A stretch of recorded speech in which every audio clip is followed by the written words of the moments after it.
Mga leader ng rally sa US bistado. Nagngangalang Loida leader sa pagsira kay President BBM sa ibang bansa.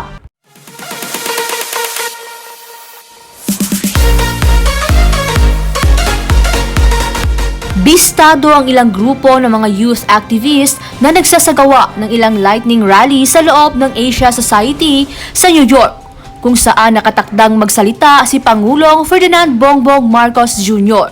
para sa kanyang pagbisita sa Amerika. Sa ipinakitang video ng GMA News ay maraming tao doon at ilang kabataan pa nga ay humiga mismo sa kalsada habang sumisigaw ng never again to martial law, para lang may pakita na ayaw nila sa pamilyang Marcos at kinamumuhian nila ang mga ito. Ngunit pahiya ang mga ito matapos agara naman silang arestuhin ng mga kawani ng batas doon.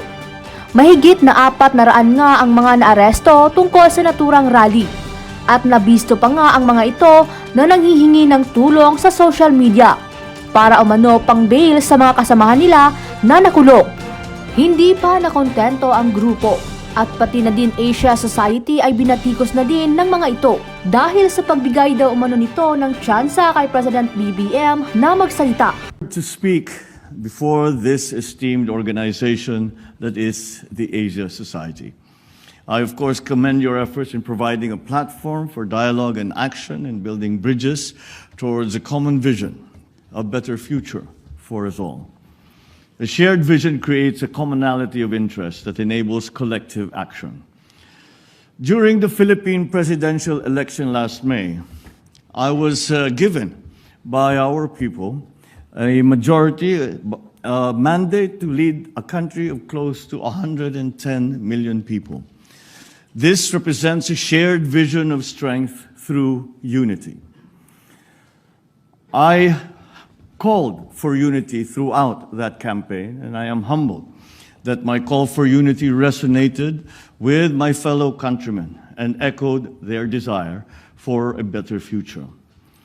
They rejected the politics of division, as I, during the campaign and up to now, said nothing to offend any of the other candidates. And I bring that message of unity to you today. In our place in the community of nations, I have always said that the Philippines shall continue to be a friend to all, an enemy to none.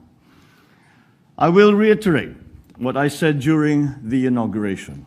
We will continue to be a good neighbor, always finding ways to collaborate with the end goal of mutually beneficial outcomes.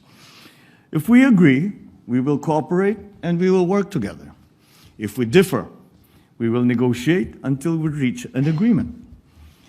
At the United Nations General Assembly, I spoke about the importance of dialogue and solidarity in the face of the many challenges and threats that we now have to deal with.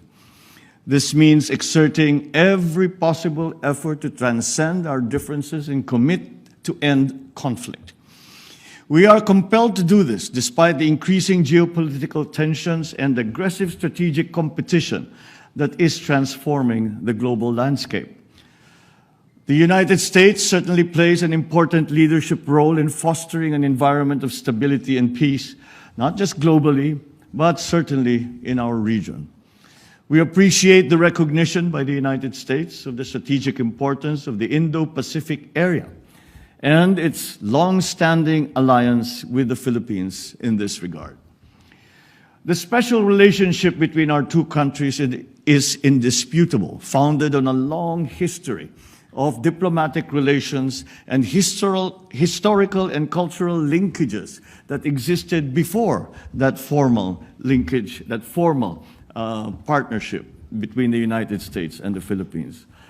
The United States, after all, is our only treaty ally. We believe that our alliance is an important basis for substantial and sustainable Philippine-U.S. cooperation in support of the Philippines' security and socio-economic development agenda. On the security front, we seek collaboration to effectively implement the framework of defense agreements while enabling the meaningful modernization of our armed forces and civilian law enforcement capabilities. As I clearly stated in my State of the Nation address, I will not preside over any process that will abandon even a square inch of territory of the Republic of the Philippines to any foreign power.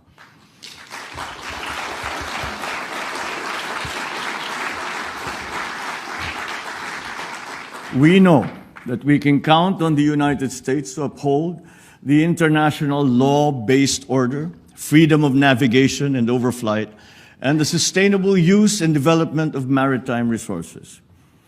But equally important, we look to the United States to promote peace, security, and prosperity. On our part, we will continue to work with China and other claimant states with the end in view of resolving the issues involving the West Philippine Sea through diplomacy and through dialogue. The Philippines' candidature for a non-permanent seat in the UN Security Council for the term of 2027 to 2028 is premised on my country's long years of experience in building peace and forging new paths of cooperation. In this context, we are certainly concerned about rising tensions in the Taiwan Strait, just north of the Philippines. We urge all parties involved to exercise maximum restraint. Dialogue and diplomacy must prevail. We adhere to the One China policy and have consistently called for the peaceful resolution of their issues involving Taiwan. We understand that peace and stability in the Asia-Pacific region are also linked to the situation in the Korean Peninsula. And we are ready to play a constructive role in advancing a peaceful and denuclearized Korean Peninsula through confidence-building measures amongst the various stakeholders. On Russia and Ukraine, the Philippines urges all parties to continue adopting a peaceful means to maintain international peace and security. The Philippines has voted in favor of the 3 UN General Assembly resolutions on Ukraine. And at this point, let me discuss the various dialogue mechanisms in the region. We will continue to work towards strengthening ASEAN, particularly its dialogue partnerships with neighbors that uphold regional peace and security. We welcome the renewed engagement of the Quad along with the recent establishment of the AUKUS. These mechanisms should help prevent destabilizing actions in the region that go against international law. We think that these dialogue mechanisms and security arrangements should complement, not supplant, the ASEAN-centered regional security architecture that has been built over decades by the ASEAN and its member partners, as well as the existing network of bilateral security partnerships in the region. Now let me touch on the economic front. The U.S. remains a strategic trading and investment partner of the Philippines. American businesses, including Fortune 500 companies, have found a home in the Philippines. They recognize the Philippines as our country for its business-friendly policies, a very competent workforce, and a network of economic zones. Let me point out 3 reasons why the Philippines is a viable and smart investment destination. First, our macroeconomic strength and bright prospects. The Philippine economy expanded by 5.7% last year and by 7.8% in the first half of this year. Growth was broad-based, driven not only by government spending, but also by household consumption and investments, reinforced by consumer and business confidence. Second, we have enabling policies in place. Recently, investor-friendly laws were enacted, and my administration is determined to leverage these changing reforms that will enhance those efforts. Third, and perhaps the most important point, another strong asset that we have is our human capital. We boast of a young, educated, hardworking, English-speaking workforce that is among the best in the world. With a very young median age of 25.7 years old, the Philippines enjoys a demographic advantage from which investors can benefit. We would welcome capital investments from the U.S., and our priority sectors are agriculture, clean energy, particularly nuclear energy, health systems, information technology, and business process management, or IT/BPM, digital connectivity and manufacturing, including the critical sectors of semiconductors, green metals, batteries for electric vehicles, and electric vehicles themselves. The Philippines looks forward to how the Indo-Pacific Economic Framework will support our efforts to promote resilient supply chains, health systems, infrastructure, as well as clean energy and decarbonization. These pillars are consistent with the shared priorities as outlined in a joint vision statement for a 21st century United States-Philippines partnership that was adopted last November. We hope for the reauthorization of the Generalized System of Preferences, or GSP program, which will greatly benefit both our countries. The GSP has long been a win-win program for the United States and its development partners, including, of course, the Philippines. These are interesting times, and there are many things to accomplish. The far-reaching ill effects of the pandemic compel us to reinvigorate our economies in a spirit of sustained cooperation and collaboration. We must use public and private resources effectively to encourage the expansion of trade, investment, technology transfers, all to accelerate our development. Despite the challenges of the pandemic and the global economic crisis, the Philippines remains on track to graduate to upper middle-income country status by next year. With steady investments in infrastructure, agriculture, food security, public health, education, and other social services, we seek to become a high-income country with zero extreme poverty by the year 2040. The same spirit of solidarity and cooperation that animates our relations with foreign partners will also advance our efforts to address climate change. We must enhance our collective capacity to urgently and decisively respond to this existential threat that not only the Philippines, but the entire world is facing. Certainly, the world continues to be faced by enormous challenges.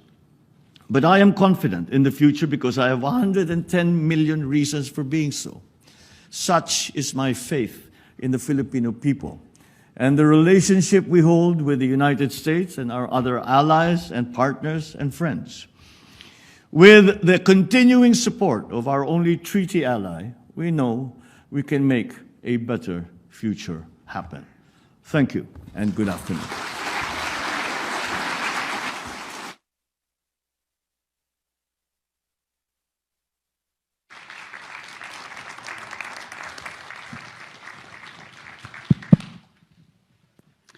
Well, thank you very much, Mr. President.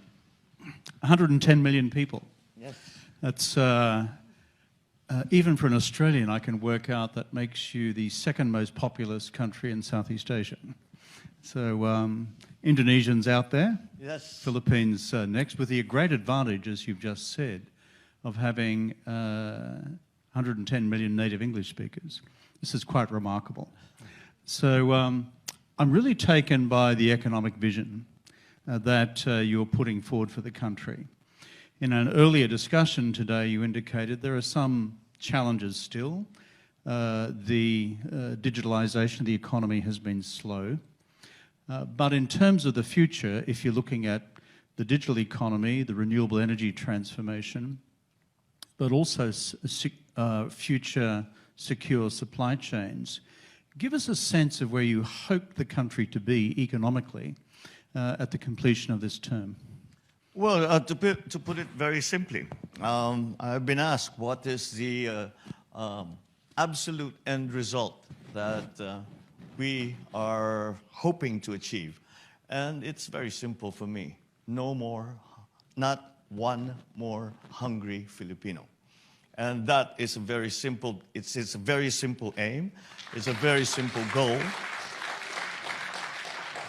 But I dare say it is not necessarily a simple problem to solve, and it requires a great deal of effort and thinking on the part of the public sector. But if it is the public sector's responsibility to attend to that social problem that we are facing, we are engaging, this is the new policy of this administration, we are engaging the public sectors, the private sector rather, as partners in that effort. We hope to leverage whatever it is that the government can do to maximize the effects of what development we are able to encourage, and to the benefit of those who have come to help us, our partners, our investors, and of course to the benefit of the ordinary Filipino. And so as I came into office, of course, the primary concern was the economy. The primary concern was the livelihood of Filipinos. And this is why we have come to the conclusion with economic managers who we have engaged and have asked to join government. I believe that we have the best and the brightest of our economic managers, with all of whom have a long history of success and a true understanding of the problems that Filipinos face, and furthermore, a true understanding of what we need to do to solve those problems. And again, we have managed to engage our private sector partners and to be part of this effort. And I do not think that we could manage to do this by ourselves in the public sector. To take that point a little further, I would say that not only private sector partners in the Philippines, but also partnerships between governments and the Philippines, as partners, as allies, as friends.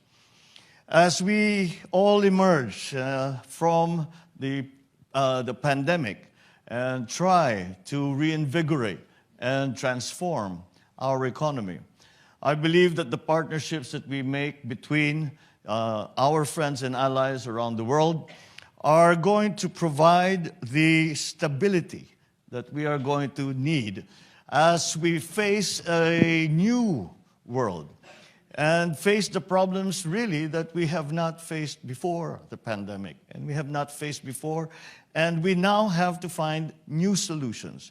Business as usual, in our view, simply has no place in that, because it is not business as usual.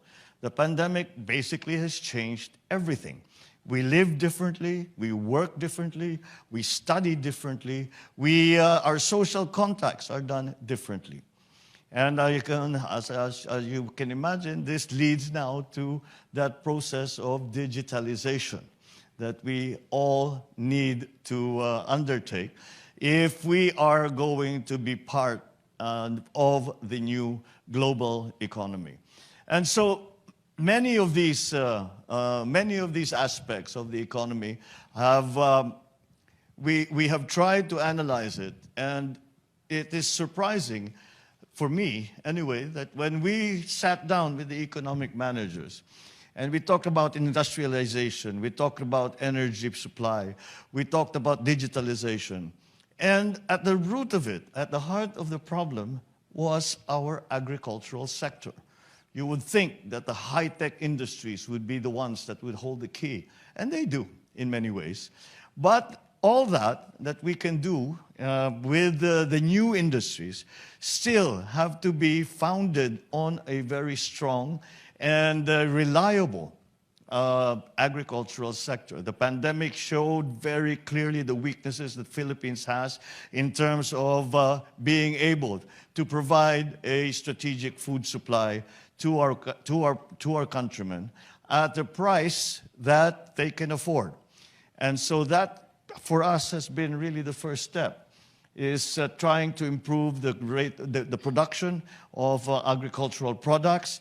And of course, this has been made terribly difficult with the shocks that the agricultural sector, perhaps not just in the Philippines, but around the world, the shocks that have been dealt us by the conflict in Ukraine. It is a constant surprise to all of us but that we are having to learn to live with, that a conflict in Eastern Europe should affect the Philippines at such a profound and basic level as agriculture. With the prices of fertilizer going up, with the prices of agricultural commodities going up, with the uncertainties of supply. And so we now have to go to what we describe as non-traditional sources. And we have to diversify. I don't think that this is unique to the Philippines. I see it in many of the other countries. So those are the first steps I think we'll have to do with the agriculture. And then we have to fix our weaknesses in the bureaucracy. We have to learn to be more efficient. We have to streamline our civil service, both at the national and at the local level. And unfortunately, the Philippines in these areas we are still playing catch up. But that's not where we want to go. That's not just where we want to go. We don't want to just catch up. We want to go beyond that. We have no interest in going back to pre-pandemic levels. What we are interested in is to flourish further and to position the Philippines in such a way that we can take full advantage of the new economies and the new industries that have come to light. Unfortunately, many of the traditional sectors that we had depended on during pre-pandemic days will cease to exist, have ceased to exist. And we have to identify as quickly as possible and to have a good view and forecast for the future to position the Philippines in such a way that we are able to be part of the transformation of the global economy. Thank you for that. Mr. President, you mentioned a couple of times that you're a treaty ally of the United States. So are we Australians. There are 5 of us in Asia. Sometimes the Americans can be tricky to deal with. I don't think you'll get any contradiction from the Philippines on that. But they're good people, and they've been reliable security partners. So tell me, in a nutshell, how's it going with Uncle Sam? Because it wasn't going so well under President Duterte. Well, in a sense,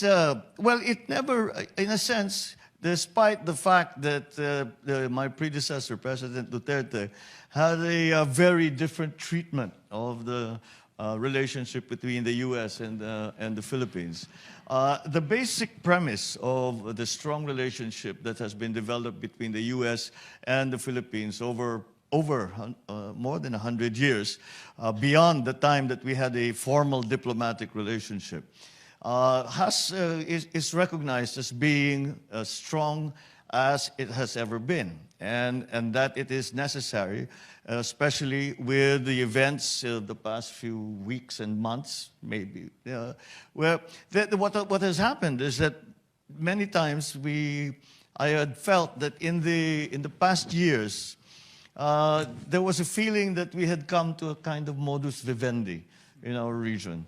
And that we have found a way to live with each other in peace and found a way to calm the waters whenever things go awry a little bit. But again, the events in the last few months really have pointed out that those problems had not really gone away. They were just bubbling under the surface, and they now have come above the surface, and we have to face those challenges, and we have to deal with them. So the United States, the partnership between the United States and the Philippines is going to be certainly a very, very important part of being able to manage those problems that we have been facing. I think it's no surprise to anyone that the Philippines has some of these conflicts with the People's Republic of China. And the position that the Philippines takes is that we have no territorial conflict with China. What we have are China claiming territory that belongs to the Philippines.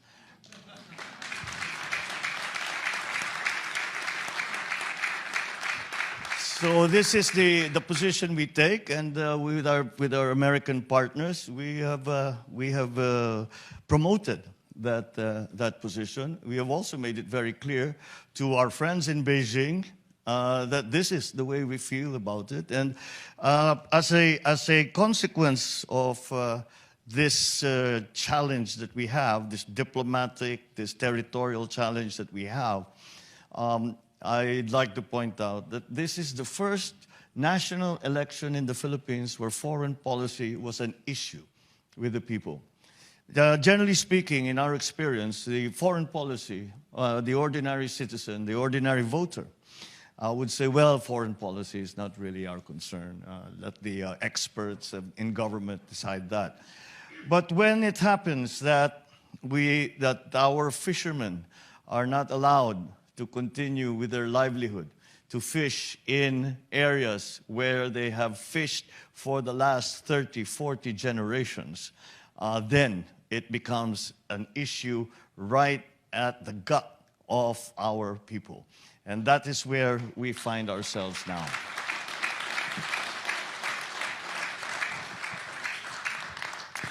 I listened carefully to what you said in your remarks about the West Philippine Sea. And your recent stated position of the government in terms of the Permanent Court of Arbitration decision in 2016.